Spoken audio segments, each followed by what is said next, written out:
नमस्कार, news city पर स्वागत है आपका। मैं हूं आपके साथ सुहानी मलिक। लोकसभा चुनाव 24 में भले ही अभी वक्त हो, लेकिन हर राजनीतिक दल अपनी तैयारी में लग गया है।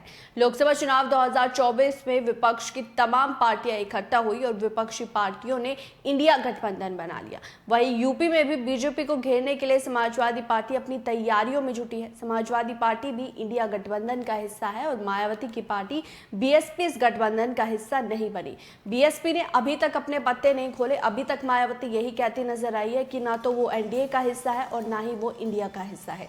इसी बीच समाजवादी पार्टी के चीफ अखिलेश यादव ने मायावती के साथ गठबंधन को लेकर ऐसा बयान दिया जिससे एक बार फिर से सियासी कयास लगने लगे कि 24 में शायद मायावती की पार्टी बसपा और अखिलेश यादव की पार्टी है जो सपा, वो साथ आ सकती है। बता दें कि एक निजी चैनल में अखिलेश यादव से जब 24 को लेकर सवाल पूछा गया तो उन्होंने कहा कि हाँ, लड़ना तो चाहिए, कहां से लड़ेंगे ये पार्टी ये तय करेगी। अखिलेश यादव ने कहा कि जहां से भी बीजेपी के नेता कह दे वहां से चुनाव लड़ूंगा। अखिलेश यादव ने ये स्पष्ट किया कि वो चुनाव लड़ने को तैयार है। वहीं मायावती के विपक्षी गठबंधन में शामिल नहीं होने पर कहा कि वो कोई कंफ्यूजन नहीं चाहती, वो एक स्पष्ट राजनीति है, जो रणनीति है वो चाहती है। अगर स्पष्ट रणनीति के साथ चुनाव में आएंगे तो जीत सकते हैं। उन्होंने कहा कि मायावती और बीजेपी की रणनीति एक दूसरे से मिलती जुलती है।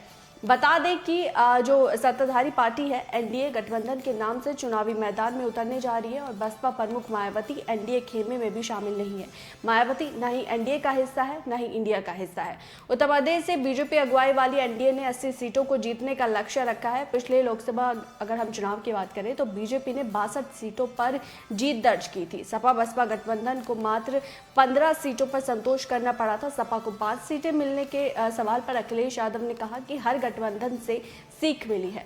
तो अब एक बार फिर से जब 24 का चुनाव करीब है तो सपा गठबंधन, जो कि इंडिया गठबंधन का यूपी से एक मेन दल है, उसके साथ रालोद भी है और अब जो है एक बार फिर से 19 में जो गठबंधन हुआ था मायावती यानी कि सपा बसपा कांग्रेस और रालोद भी उसमें शामिल थे, तो अब एक बार फिर से 24 के चुनाव में अखिलेश यादव के इस बयान से कहीं ना कहीं अटकलें लगने लगी है कि शायद अखिलेश यादव 24 में भी मायावती का साथ चाहते हैं। अब देखना होगा कि मायावती क्या कुछ फैसला लेती है। अभी तक तो वो यही कहती नजर आई है कि वो 24 का चुनाव अपने दम पर लड़ेगी। अब देखना होगा कि क्या कुछ समीकरण बनते या बिगड़ते हैं। लेकिन इस रिपोर्ट पर आपकी क्या राय है, आप क्या समझते हैं, वो जरूर कमेंट बॉक्स में बताएगा। मेरे साथ फिलहाल इतना ही, मुझे दीजिए इजाजत। नमस्कार।